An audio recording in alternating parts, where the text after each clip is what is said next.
welcome to another lesson.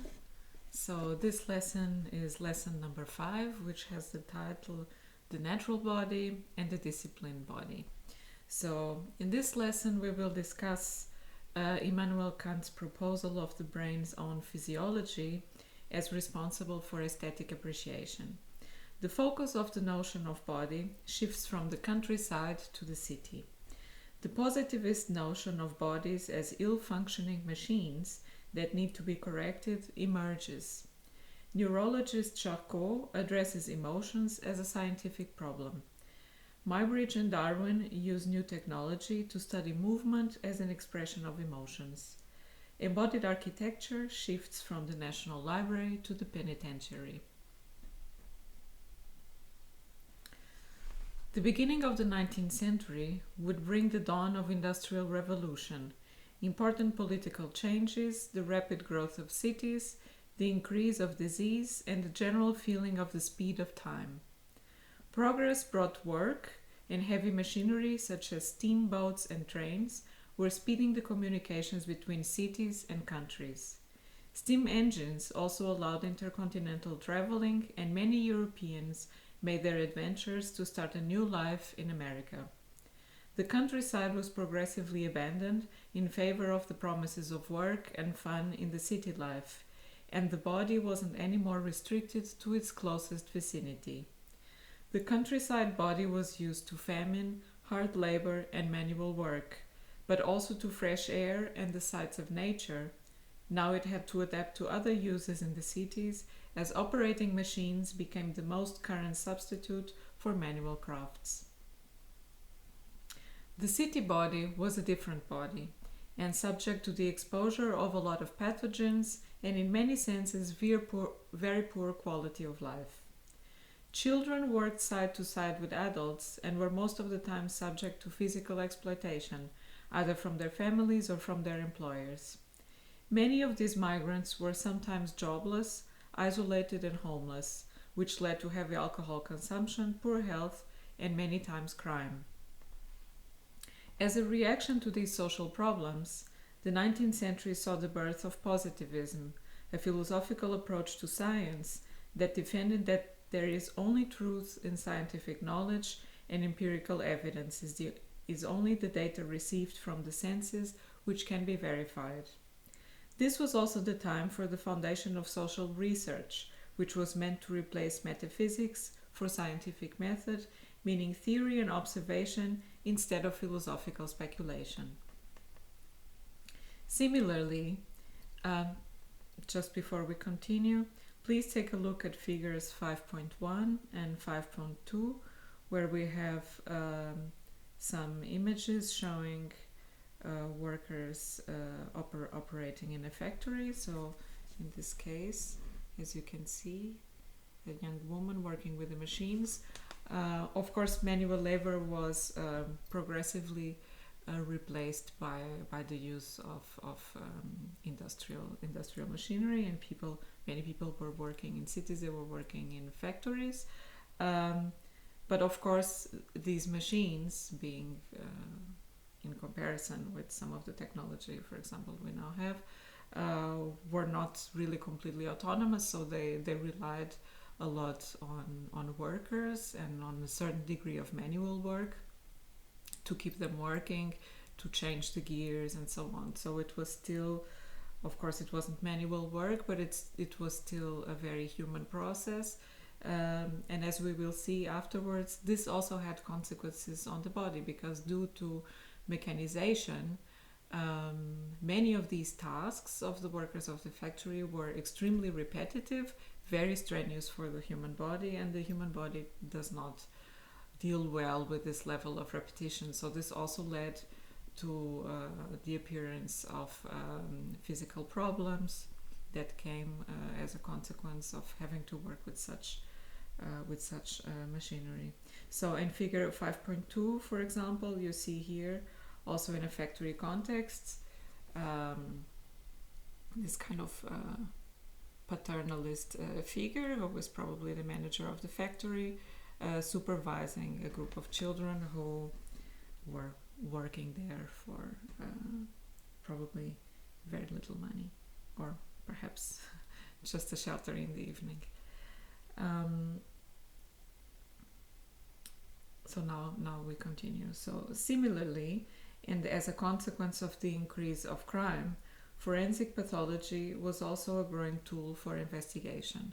So it was the beginning of a science that, so the discovery, for example, of fingerprints, and how the fingerprints are unique, and how through the analysis of the fingerprints you can identify and classify individuals. And of course, this comes from this idea of criminology, that anybody can become a potential criminal, and so the necessity of identify. It was found according to this positivist philosophy, which of course we will later question through the work of the philosopher Foucault, who brought to our attention the dangers and discrimination that came as a consequence of positivism.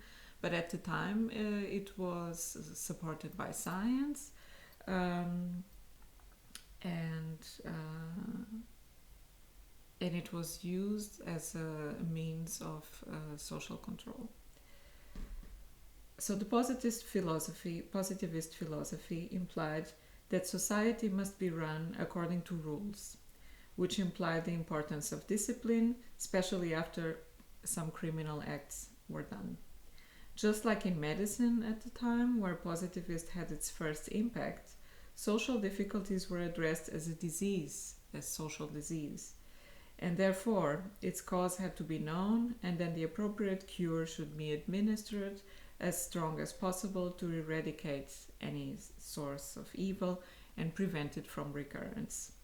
So criminal activities such as what was considered at the time, criminal activities such as theft, prostitution and murder were considered social diseases, and a new area of scientific study, phrenology, promised to identify with facial features which facial features would represent an individual's propensity for crime. So of course these were extremely speculative theories, and nowadays we know how far from the truth they are. It's also important to say that positivism and this whole attitude, 19th century attitude, also was connected to the ideas of colonialism and of social differences according to race.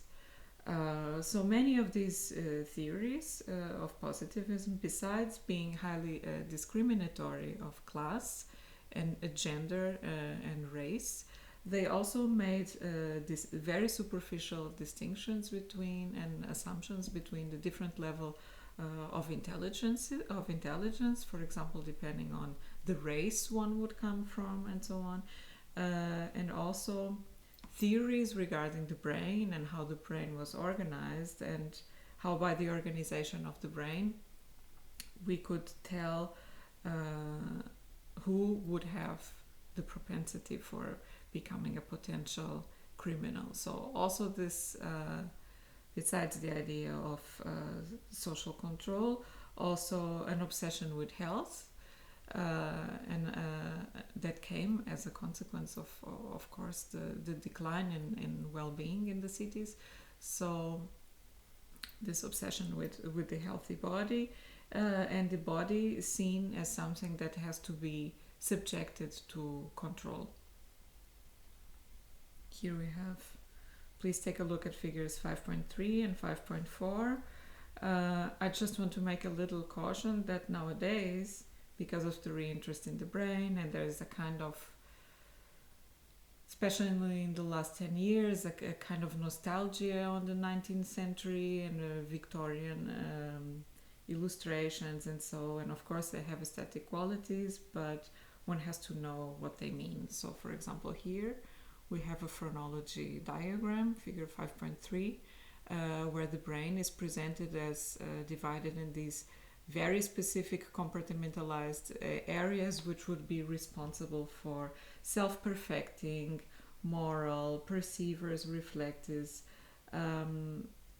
what is domestic, what is animal, and the supposed in very strict drawers, Schubladen, what part of the brain is responsible for which, and how the skull is shaped. And so this means that this person, by analysis of the facial features, he's definitely someone. If he's not a criminal, he will become a criminal. So this was the level of analysis that some of these things led to. And here we see also this absolute white privilege racist diagram, another on figure 5.4, the alleged degrees of intelligence according to race. So obviously the most intelligent would be the white male, probably British or French. In this case, I believe it's British, and then declining until the African. So this is symptomatic of the ideas of positivism and how positivism viewed society and implemented a society which was very unequal.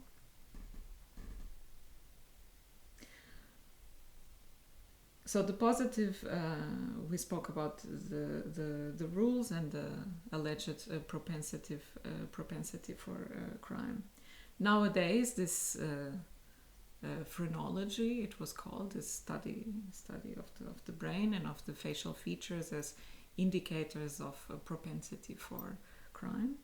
Nowadays, phrenology is considered a pseudoscience, so it's recognized as not scientific at all, as already at the time, in the 19th century, no results did really prove to have scientific credibility and were mostly related. They also had connections to some of 19th century interest in occult sciences.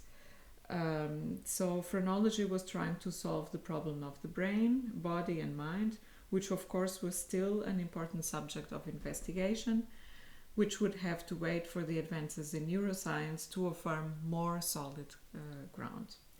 The politics of positivism were considered an efficient way to control the problems that were affecting the cities, and since these were the days of the grand universal exhibitions, it was necessary to control crime, disease, and especially the considered undisciplined bodies that were not following the morals and social convention of the time. So anyone who displayed behavior which was considered dissident, now we would say, from this mainstream, very compartmentalized way and assigned positions by society for each person.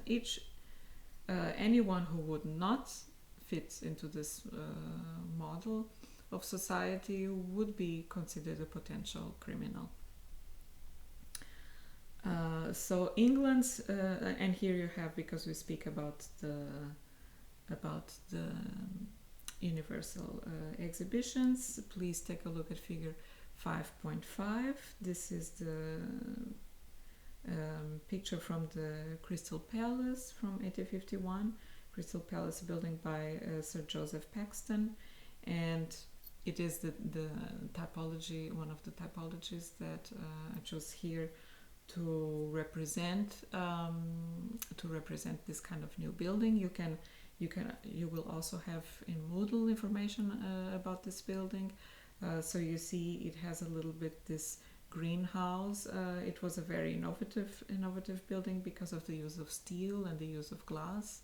And the whole idea was to create this gigantic pavilion which could be used for the exhibition, but also to show modernity, to show industrialism, and also of course to show certain grandeur, imperialistic grandeur. Of course it was in London, and many of the goods were coming from trade, so from the colonies.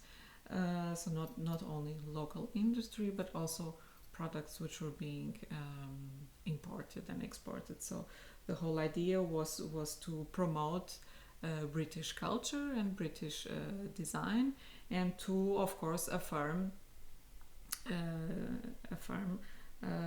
British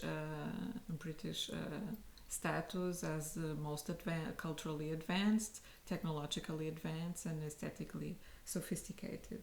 This was so. Of course, the building represents this narrative and represents this idea. So now we are talking about England, and we're talking about Victorian times. You probably already heard about Victorian times.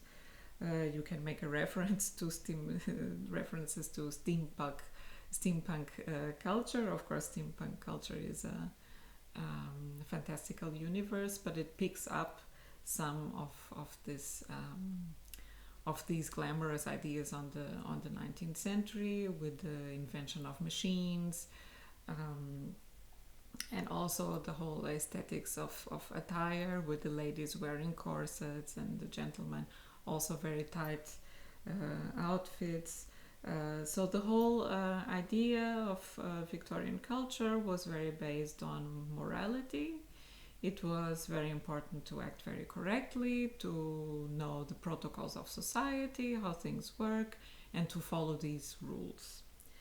So England's regent Queen Victoria, which was the regent queen during this positivist time, was particularly sensitive to the matter of decency, which had an accentuated influence on, for example, women's wear. The Victorian body is a body of repression, where natural sensuality should be refrained, concealed, and demure. It was also a mark of social respectability, or the lack of it. As the corset had to appear to restrain the body's flesh, so did architecture have to adapt and create new typologies of body restraint.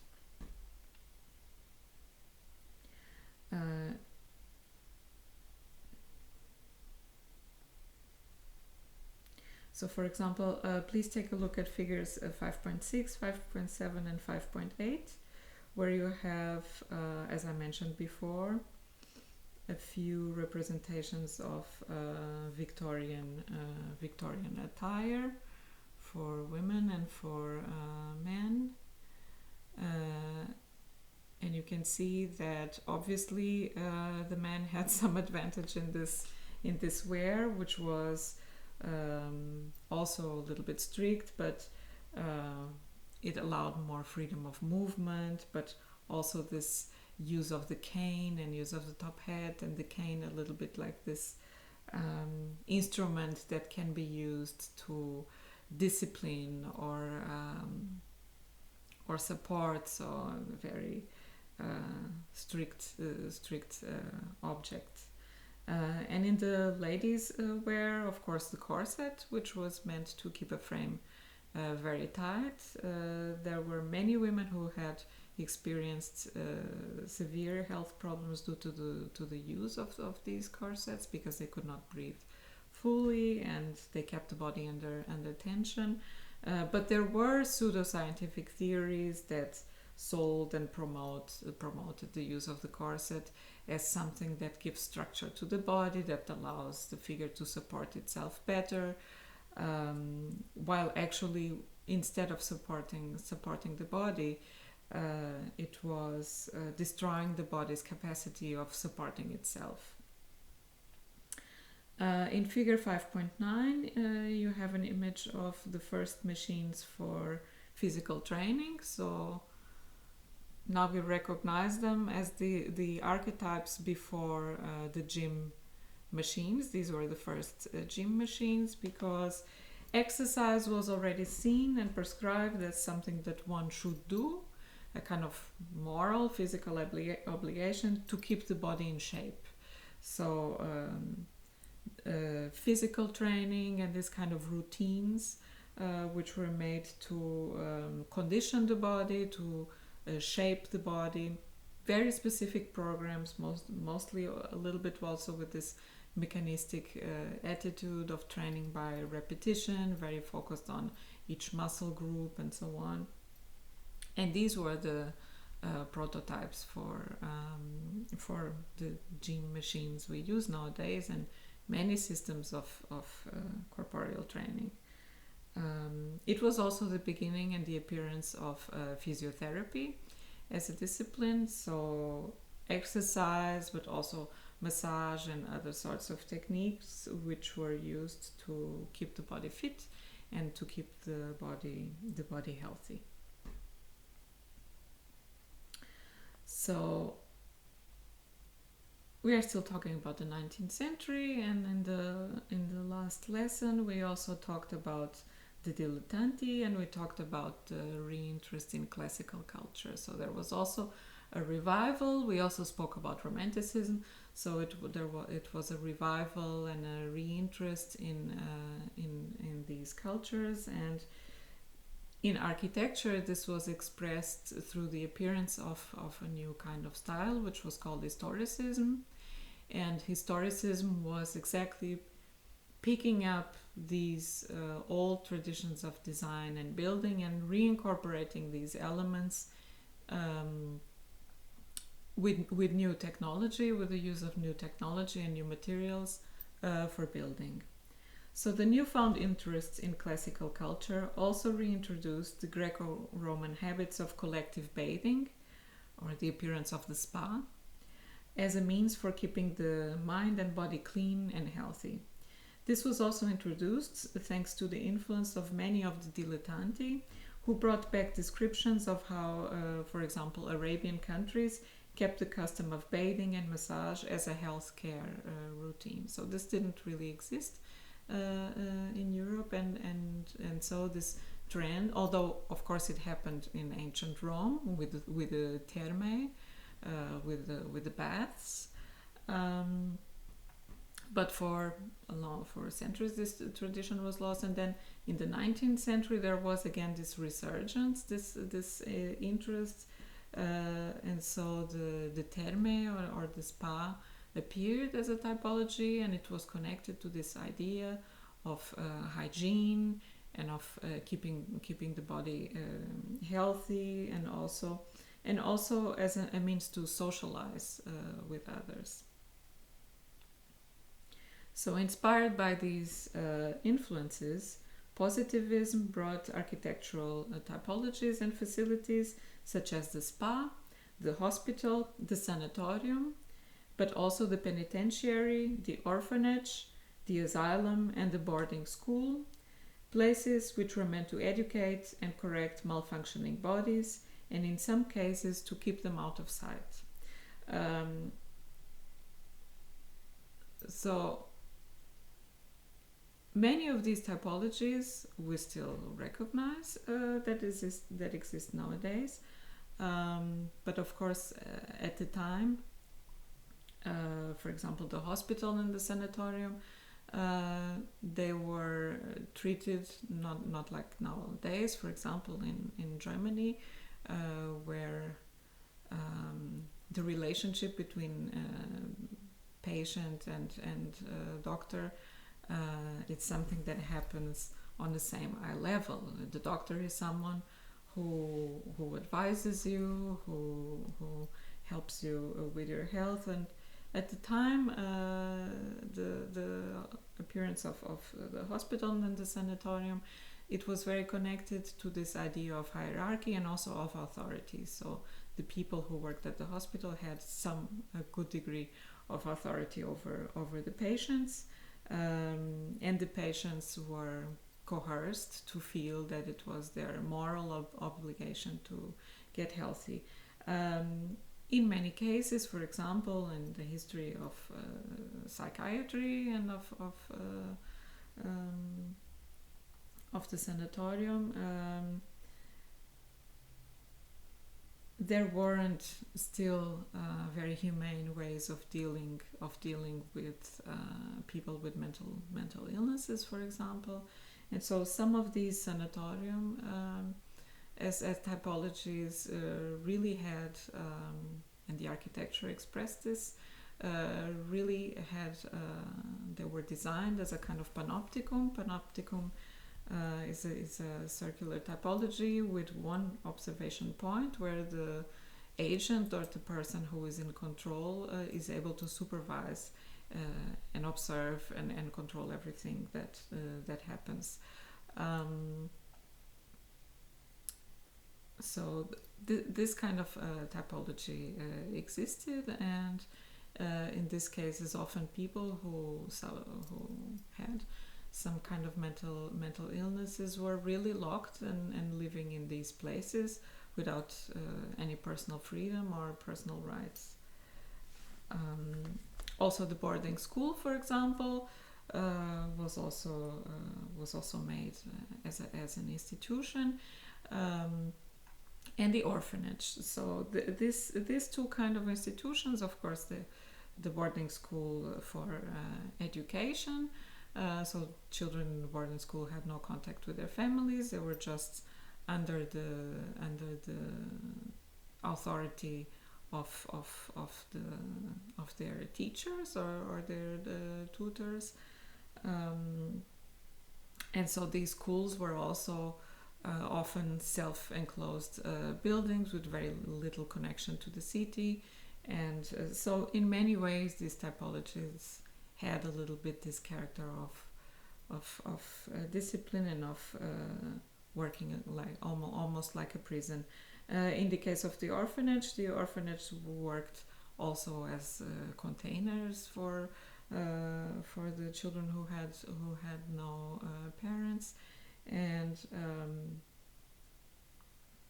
they also were administered in this positivist philosophy that was meant to educate these people from the beginning, correct their malfunctions, their malfunctioning bodies, and in some cases just keep them out of sight, from not to disturb more privileged people who would not tolerate to see them operating in the world. So these facilities were also used sometimes as fields of study, and many often people who lived, for example, who had to be in hospitals or asylums, were participated as subjects in experiments. Nowadays this is illegal. You cannot do experiments with people without having proper consent and without the people volunteering or being compensated for what they do, but also being informed about what's happening to the experiment. But at this time there was really no awareness of human rights, and so the people who were in such situations of vulnerability could experience such situations. Of course, the fact that they were available to participate in experiments contributed also in a way to the evolution of medicine. But there are many records of how ethics toward patient care were still far from a stable and humane development, specifically regarding mental asylums. Often the theories of this time defend corporeal punishment or electroshock therapy as ways to treat and control patients who presented mental illness or some kind of what could be considered abnormal behavior. So the facilities were also equipped for this kind of work, and one very known place where such experiments were done, please take a look at figure 5.11, was the hospital in Paris of the Salpêtrière. And this in this hospital experiments were done with the patients, but also paradoxically important scientific discoveries that nowadays are even being picked up were made because people with neurological problems could be observed and could be studied. So at the time, electroshock therapy was considered possible therapy to treat these diseases, and but one has to note that electricity was already being used in cities and also for inventions. So there was also this interest of incorporating electricity as a part of treatment because it works with the human body. But still, in terms of how it could work with the human body, the caliber was probably not the most refined. So the invention of photography in this case came to be really important, since the plates or the images which were used to register the patient's progress in the experiments and the evolution of their conditions, also to report the different steps of the experiments done. So there are records of the time, and of course one also has to say that these experiments were not done specifically with the intention to hurt humans. They were done with the scientific paradigm of the time, with the intention of understanding the human body and the human mind better. One example of importance, especially regarding this topic of experience of the body, were the experiments done by Charcôt, a neurologist who founded the neurology clinic at the Salpêtrière Hospital in Paris. You will get in the Moodle, in the texts, I will give you information about the building, about the Hospital of the Salpêtrière, which will be one of the icons that you can study as an example of the building typology of the 19th century that reflects this kind of really positivist way of approaching science and approaching health. So Charcot had a major importance in the development of neurology and also the appearance of psychology, and was mentor of many highly influential researchers, for example, Lucian Freud, who in turn would have Carl Jung as a disciple. Charcot would also leave an artistic mark with his documentations, as the Salpêtrière patients were mostly women. One of them, Jeanne Avril, who was admitted for treatment of hysteria at the time. Hysteria was used to describe conditions of extreme emotional upset. So Jeanne Avril, after being exposed to electroshock therapy, became famous for her spasmodic dance at the Moulin Rouge.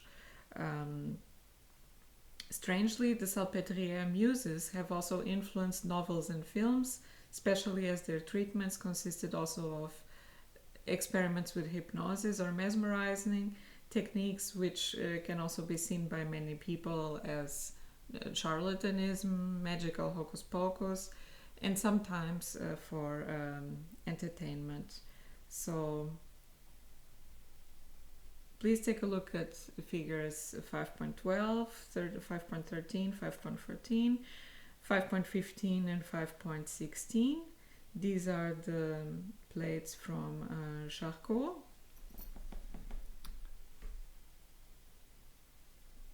And you have the images of so the body contorting, and you have the image of Jeanne Avril, who decided to incorporate these movements in her dance of the Moulin Rouge. So the influence of electricity also in the development of her dance. And below we see two other patients from the hospital, and this is a quite disturbing image we see here. The doctor experimenting with a female patient with electricity in her face. So you can imagine the kind of atmosphere that probably these buildings have. And also, for example, here we see how the patient was, for example, this patient was restrained. So the buildings and the furniture and all this equipment in these hospitals from the 19th century were made to restrain the body, to keep the body under control. So very tight discipline, very little personal freedom, and not the idea of human rights that we have nowadays. So the 19th century interest for science brought along paradoxically the curiosity on magic and illusionism and the growth interest in occult sciences. Many people will go to theaters in the soirée. The theater is also a very important typology of 19th century, just to see new magic acts for entertainment, which usually involved an idea of risk for the performer himself or for the assistant.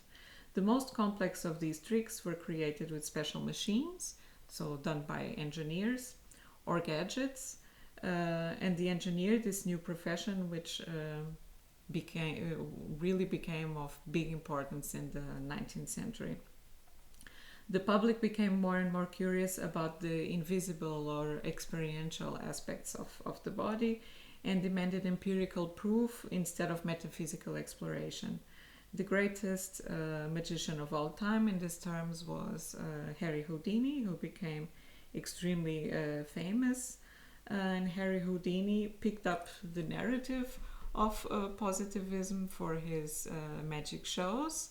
So he would appear as this restrained person who somehow, through his creativity, could break free of these strict codes and these strict disciplines of the Victorian and positivist morale.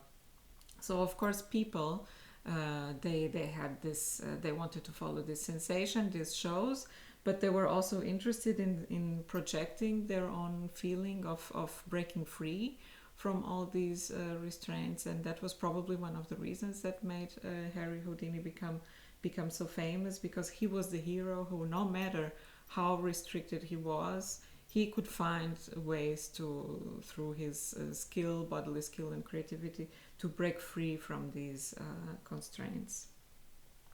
Of course, Houdini was not a regular person. He was a lifetime long sportsman with a very strong constitution, persistent and creative.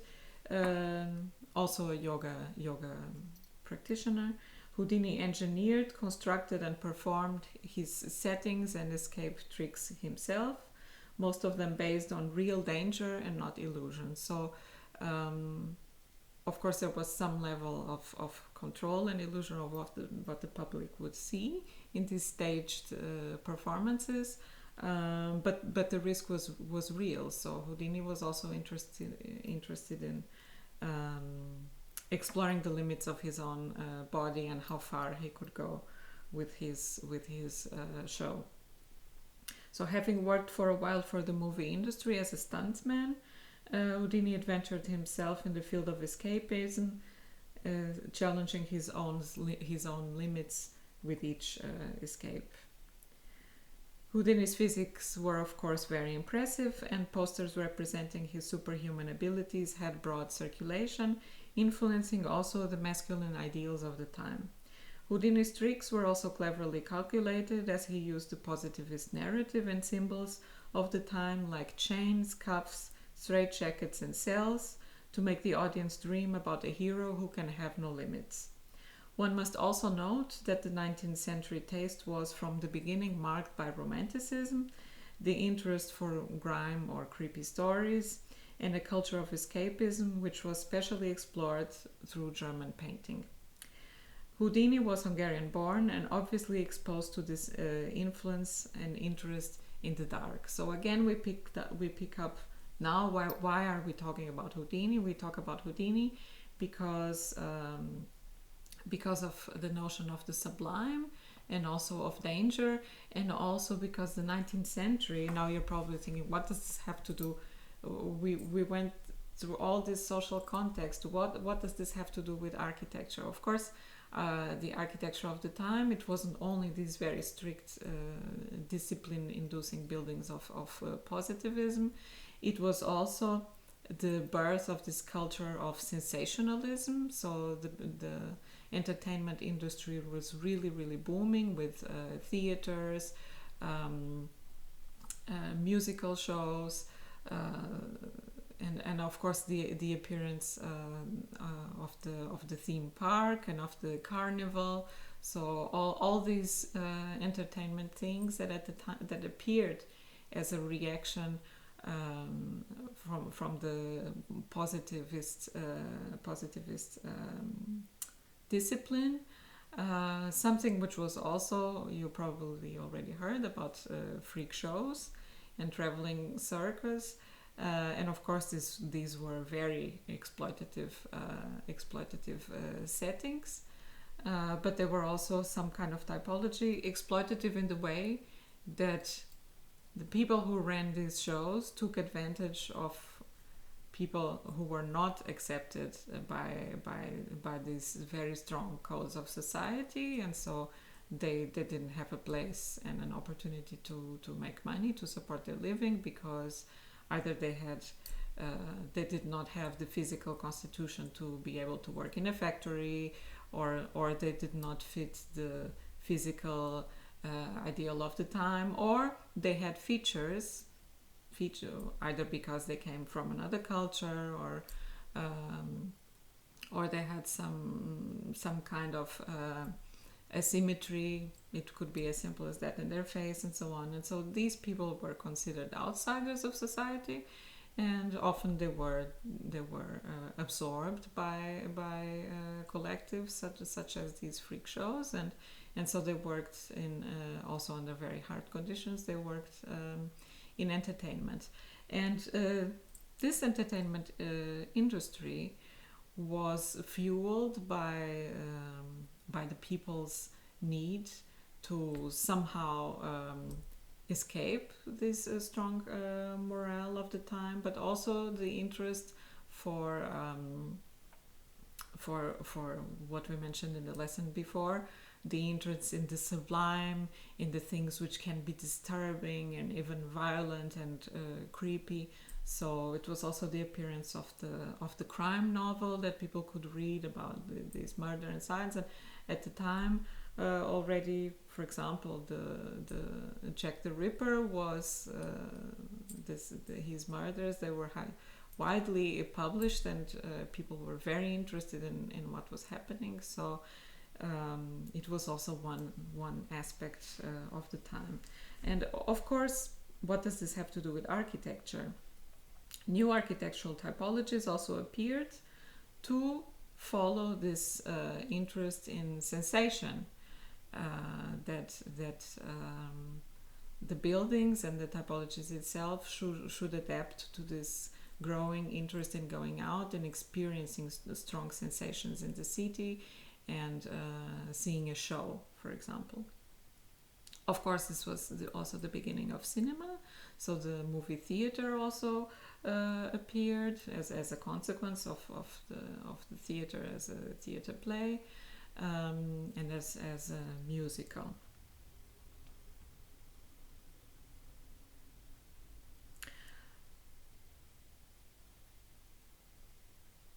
We were still talking about Houdini, but I made this parallel just to give you a little bit of context. So now we were speaking about excitement, and so speaking of excitement, this was, as I mentioned, the time of birth of new forms of entertainment.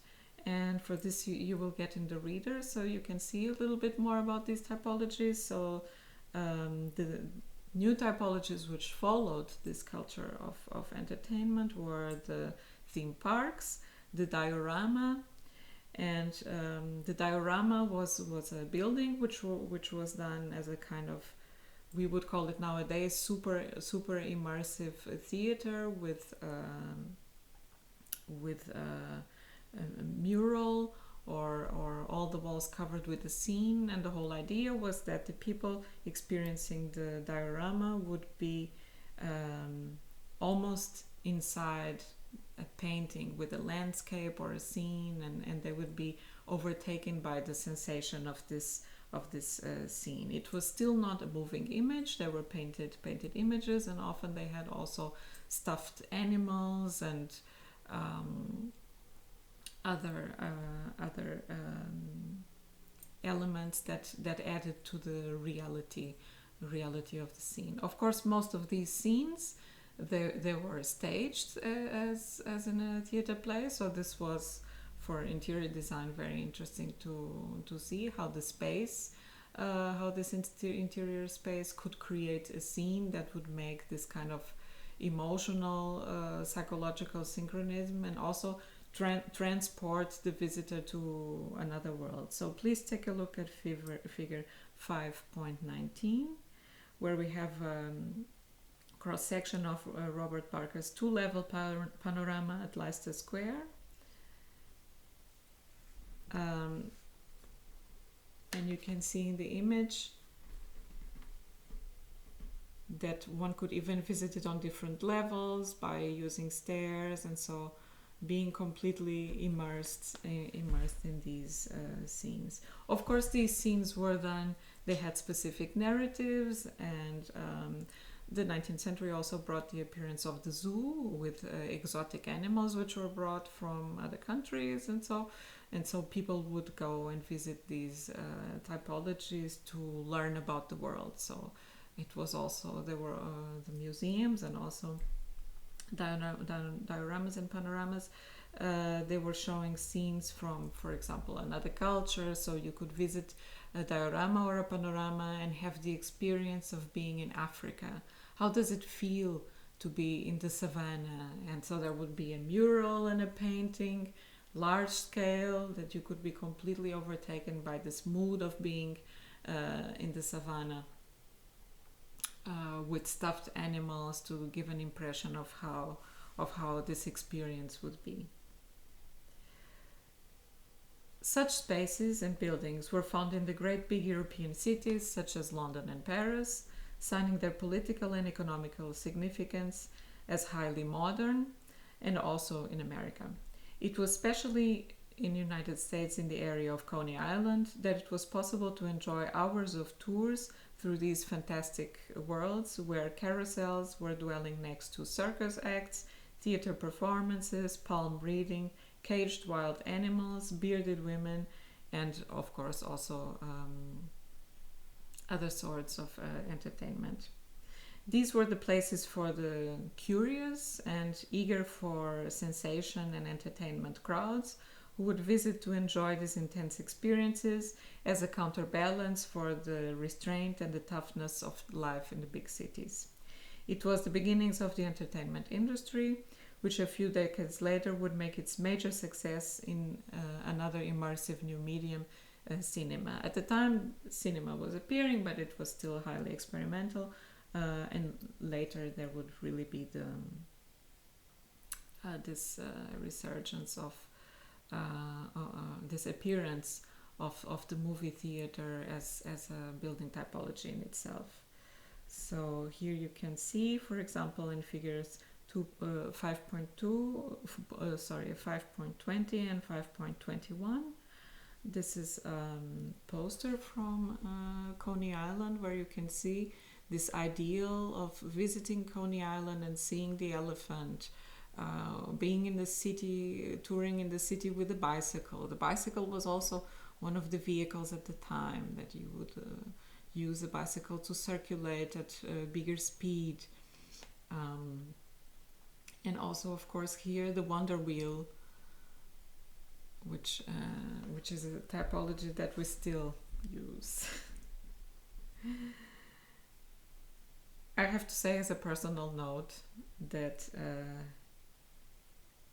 it's not just a personal note. Actually, there is a philosopher called Jean Baudrillard, French philosopher from late 20th century, Jean Baudrillard, who wrote a lot about theme parks and about their destructive effects in economy and also in our capacity of experiencing sensations. But one also has to say that theme parks are not stupid inventions, because they know from this experiential point of view, they were doing what Kant already suggested before. They are calculated forms of neurological exploitation. So a theme park is designed as and composed as an experience, which means that all the elements of the design are made to provoke certain kind of sensations in the human body and also certain kind of behavior. And since most of these sensations are so strong and so intense, they can become also addictive. So of course, now we know that these places became more and more sophisticated, and in the United States, but also in other places, theme parks are engineered to, of course, make a lot of profit, but also transmit ideas related to narratives and also marketing. So they are commercial, highly commercialized, and they take advantage of this. That started with the 19th century. This idea of having fun through escapism and strong sensation, and being immersed in these intense experiences as a kind of relief from what could be considered the boredom, or even just the exposure to daily routines and daily life. So the topic of immersion and escapism and the birth of new architectural typologies focused on specific experiences will be addressed in more detail in lesson number 10. But in any case, I already wanted to give you here an overview that with this appearance of the carnival in the theme park, there were already very precise calculable ideas of how to use an urban setting, an architectural setting, or a stage design to make a certain experience and a certain behavior in the body of the people. Another example, in France, the Folies Bergères, where this cancan dance appeared, also offered endless entertainment, with women dancing acrobatically for the sights of champagne and absinthe inebriated minds. Alongside, there were also the maisons closes. This was also a typology that existed behind doors, and it served mostly the wealthy bourgeoisie, which followed the positive politics and kept sex workers doing their job indoors and off the streets of Paris. Toulouse-Lautrec's paintings are accurate historical depiction of the lives of these women, whose bodies were routinely inspected by local sanitary authorities to avoid the spread of venereal disease. Tuberculosis and syphilis were two of the major causes of death at the time. Gustave Courbet's painting, L'Origine du Monde, would shock the bourgeoisie and its morals, exhibiting publicly what most men looked for in the houses of pleasure, and also making a direct political threat. So the idea of Courbet was also, and also of Toulouse-Lautrec, to expose this hypocrisy that existed also in 19th century bourgeois society, that often ladies who had a husband were confined to their domestic environment, had very restrained lives, were very repressed, and at the same time often the husbands would go to these brothels, the maisons closes, and the brothels were designed to be the most sensuous, opulent, with tables for games and all this kind of entertainment industries, instruments that were used to please them. And so the women who worked in these houses had absolutely no freedom most of the times. They were pimped by someone, and so they worked and they lived there, and they were also routinely inspected without also being asked. They were forced to do so. So married women from the bourgeoisie, often to compensate and to try to keep their husbands at home, would require architects to design and decorate their homes with all the necessities of a male-made entertaining environment, such as smoke rooms, personal dressing rooms, pool table and cardboard tables, drinking rooms to display hunting trophies, and studies. Women from the higher bourgeoisie had occasionally their own boudoirs where they could recollect away from men and the service of the house and enjoy some kind of comfort in their baths, salts, and creams. So nowadays, for any woman who is aware of feminism, of course, this is not a good scenario to listen to. But these morals, why do we talk about this? These morals and these typologies completely shaped the interior of the houses of the bourgeoisie at the time. Often a married couple would sleep in separate bedrooms. They would have their own. There was a very strong division between the female world and the male world and the family world. So, of course, the house had each house had a room for everything, and there was not much chance of mixing and interaction between these very confined, separated worlds. So you can make the connection. For example, you remember this diagram of phrenology that supposedly saw the human brain as this very compartmentalized place where each thing fits in its own box without much interference. So you can imagine the bourgeois interior of the house of the late 19th and beginning 20th century as having exactly this kind of quality. So to each room its own function. This is the library, this is the reading room. There, of course, such compartmentalization of typologies already existed before, but in this case they existed before.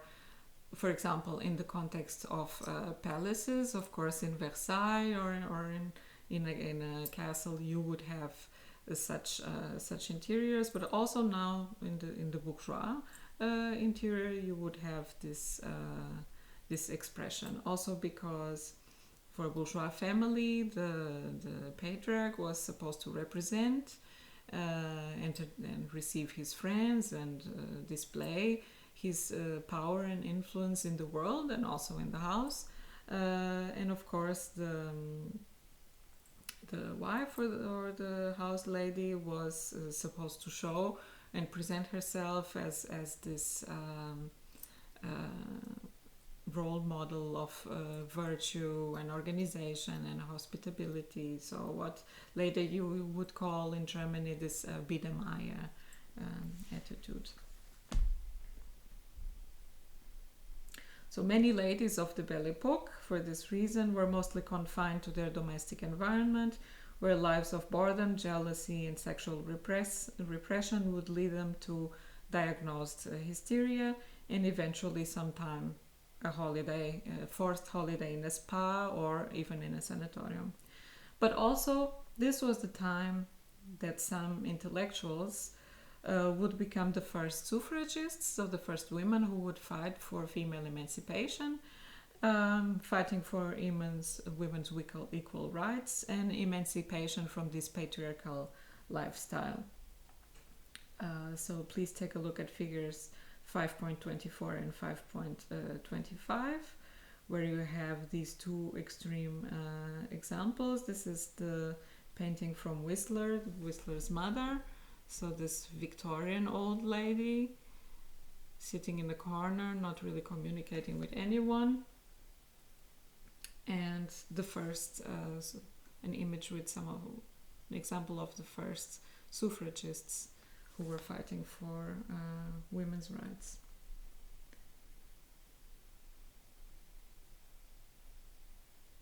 Also an interesting detail regarding the habits.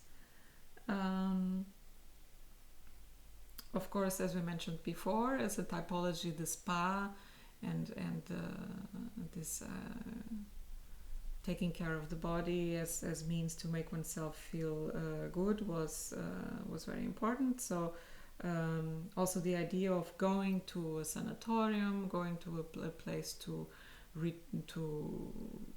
get fresh air and replenish the energies. So here you have an example of an advertisement of going to a sanatorium, swimming, recovering energy, and also advertising for hand soap, which is sold as a kind of Turkish bath to be used in the bath, but also pharmaceutical drugs. So heroin was sold as a almost household item that you could have to at home to deal with pain and with other ailments that could appear. So these things were a part of life. By the late 19th century, the positivist ideas of hygiene had also transformed the cities with their open boulevards, parks, and also changing the bodies and the habits themselves.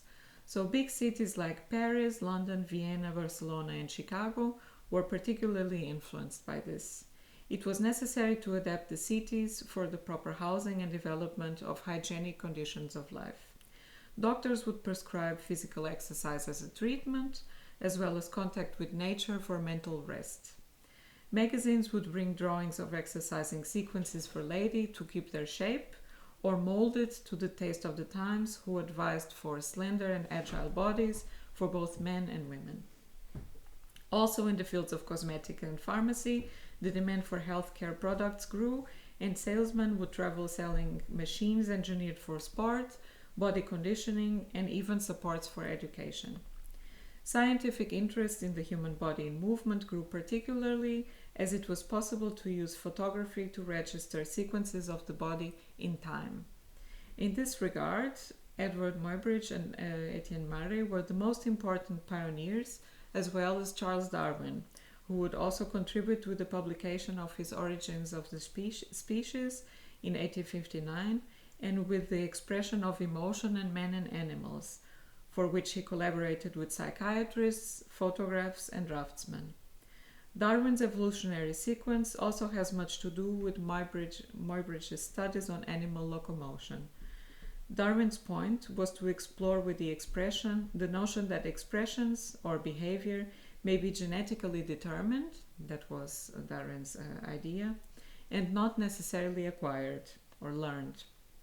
It was also part of the argument that expressions would come before language, and that this was mostly a reinforcement of the expressively transmitted thoughts. Darwin had already opened a polemical field with his evolutionary theory, and the society of the time wasn't very amused with the thought of being close to apes. So Darwin made this polemic proposal that perhaps we had been monkeys, apes, in a former life, and of course people didn't like it because, first of all, animals were considered inferior, humans were considered, top of the chain, and what story is this now that someone proposes that we are somehow still monkeys? So this was a really radical proposal. But with his theory of emotions, Darwin had opened a door which was still unexplored. So this whole idea of studying emotions as something biological was a radical new proposal also by Darwin. About studies of movement, please take a look at figure 5.29, Human Locomotion Studies by Edward Muybridge, where you can see the use of photography to study the body in motion. And why is it important to see this? Because later, not so much later than this, Muybridge was one of the pioneers to really understand how can we understand the human body in movement through by using photography. So in a way, he picks up what Leonardo da Vinci tried to do to understand the body while the body moves.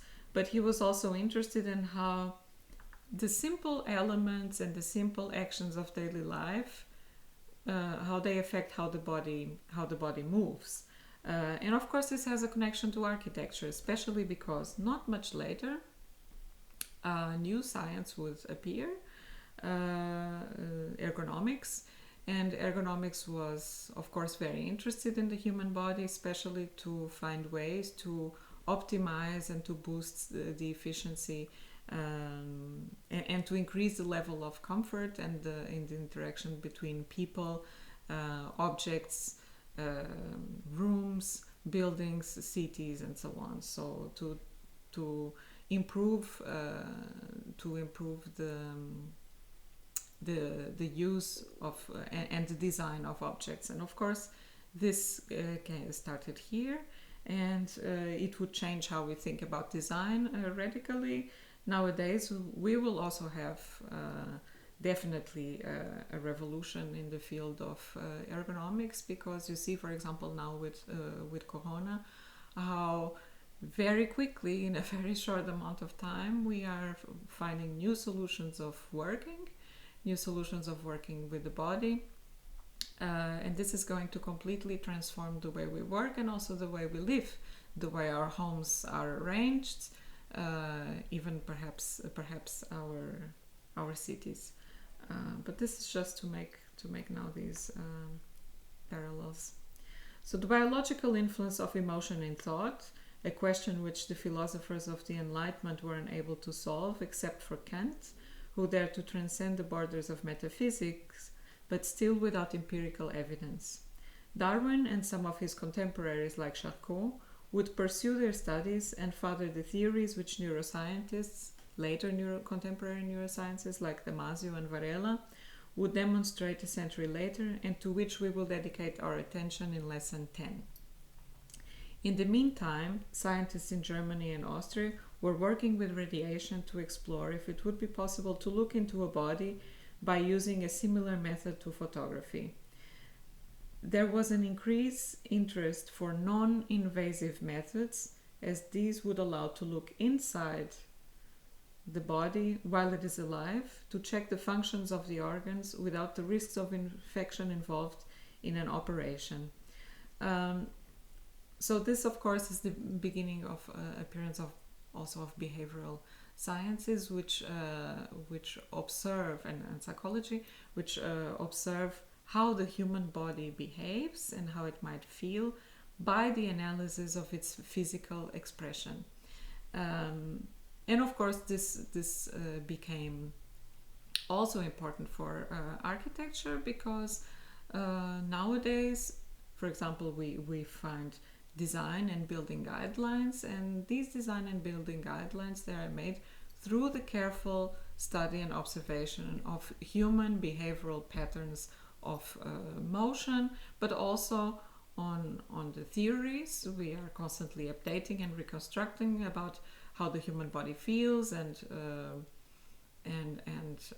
how we can, in the case of ergonomics, there's a lot of focus on optimization of how we can optimize the environment to better serve the needs of the human body, because the human body needs architecture.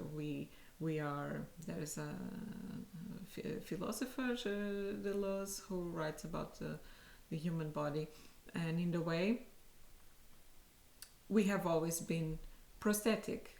We cannot survive in nature without any kind of protection. We need clothes, we need rooms, we need buildings, and of course these have to be designed as a consequence of understanding what the body needs. But the needs of the body also depend in the context, depending on the actions we will perform, but depend also from person to person. At this time, this was not a question. There was still also the need to try to understand, and there was also this first idea of understanding what a human body in general universally might need. So it was also a very rudimentary idea. But just to give you a little bit of context of how these behavioral studies also influenced design and influenced how later, for example, in the 20th century, these behaviors or analysis of these behaviors started to be really coded and became rules and canon of building. So you can already think about the first lessons when we talked about the Renaissance and when we talked about Vitruvius, Alberti, Palladio, all these rules of building, which were already at the time considered important. And again, this resurgence of trying to understand the human, trying to understand the human body, what the human body needs, and apply it in rules of building.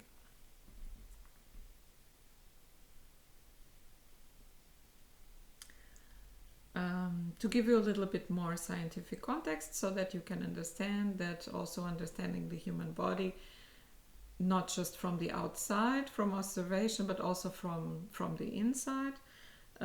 This was also the time that microscopes were already being used for diagnosis of certain diseases.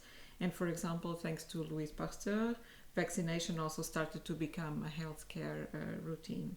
This meant that medicine in the late 19th century was already much more refined than a century before, and sensible in understanding the condition of an individual from the inside out and not just from the out within, being able to preserve and conserve life and fight disease, and also trying to avoid suffering as much as possible.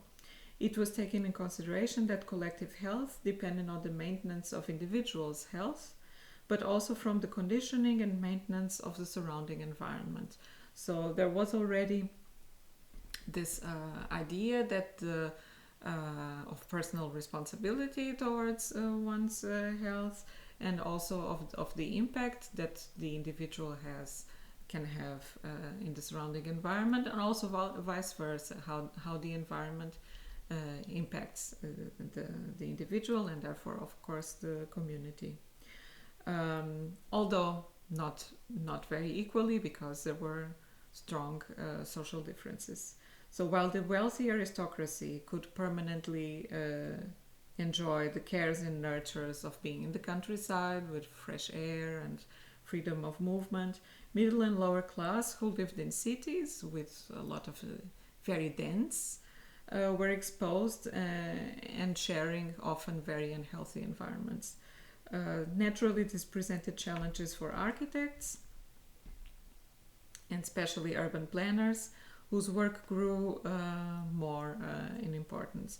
Architecture had to follow this criteria, and at the end of the 19th century represented the end of a paradigm, also in architecture, through photography, X-ray, vaccination, electricity, agile trains and aircrafts, the crystal-like buildings of the world exhibitions, held together in their fragility through strong steel skeletons and renewed athletic bodies and the interest for natural history. It was a time for an architectural revolution which would change radically the course of design theory and practice until today. So as I mentioned before,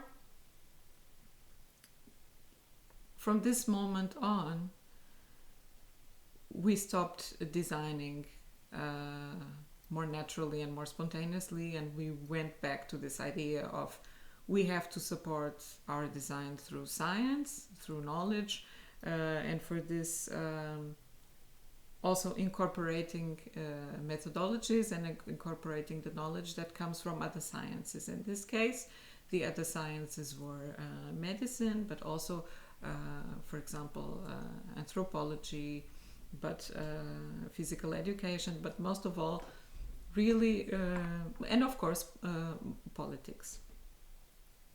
As usual, setting the standards and the ideas that architecture should represent through building. And so this was the end of lesson 5. I think probably you got a lot of information, and you maybe have a lot of questions about these ideas on positivism. It's an interesting coincidence that we speak about positive at this time, that we are actually by circumstances living in a kind of positivist attitude. We have to be confined at home. We are not able to socialize, and of course all of this is having a very strong impact on how we feel psychologically. We humans are social animals. We need contact with others, but we also now have technology, and we have other means that allow us to communicate. So yeah, I think probably most of us are thinking a lot about also this topic of pathology which doesn't mean that we should not pay attention and learn from the mistakes of positivism, and really be careful and see how in our decisions and perhaps our leaders' decisions, how independently of the seriousness of the circumstances, we still have to make sure that we preserve our individual freedoms and our rights of agency and citizenship. So this is also something that I would like to say for you, just to think about. So until the next lesson.